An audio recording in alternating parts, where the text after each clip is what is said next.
যেখানে ফোর্ট উইলিয়ামে, সেখানে আমরা জানি আজকে বিজয় দিবস, তার জন্য আজকে শ্রদ্ধার্ঘ্য জানানো হচ্ছে এবং প্রথমেই যে কর্মসূচির মধ্যে রয়েছে তা হলো মাল্যদান, এবং মাল্যদান শুরু করা হয়েছে এখান থেকে ইস্টার্ন কমান্ডের যারা একাধিক আধিকারিকরা রয়েছেন তাদের তরফ থেকে, নৌসেনা, বায়ুসেনা, স্থলসেনা, তাদের তরফ থেকে একের পর এক মাল্যদান শহীদদের উদ্দেশ্যে, এবং সেই সঙ্গে এই মুহূর্তে মৌনতা পালন চলছে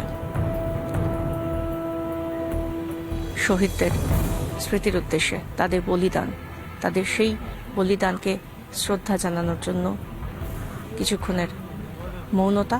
এবং তারপর এখানকার যিনি ইস্টার্ন কমান্ডের GOC, general officer in charge lieutenant general R C. Tiwari, তিনি মাল্যদান করবেন। এবং তারপর যেটা কর্মসূচি অনুযায়ী জানা যাচ্ছে, আজ রাজ্যপাল সিবি আনন্দ বোস তিনি আসবেন এবং মাল্যদান করবেন শহীদদের উদ্দেশ্যে, এবং তারপর তিনি কথা বলবেন। স্বাভাবিকভাবেই প্রশ্ন উঠে আসবে, আজ যারা রয়েছেন এই মুহূর্তে এই ফোর্ট উইলিয়াম চত্বরে, যাদেরকে বিশেষভাবে আজকে আহ্বান জানানো হয়েছে, যাদেরকে আজকে ডাকা হয়েছে, তারা সেই মুক্তিযোদ্ধারা এবং সেই সঙ্গে ৭১-এর সেই ভারতীয় সেনা কর্তারা যারা আজও সেই দিনটাকে ৫৩ বছর ধরে শ্রদ্ধা জানাচ্ছেন।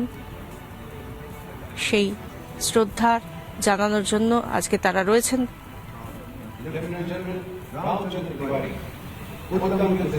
আসছেন এবার জিওসি।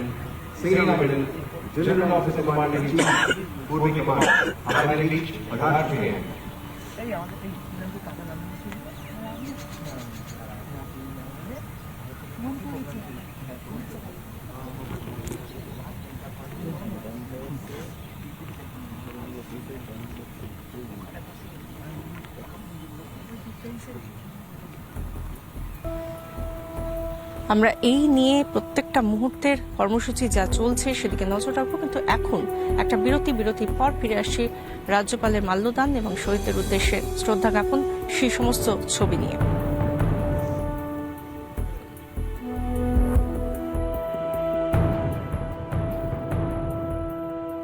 এবারে সংগ্রাম আমাদের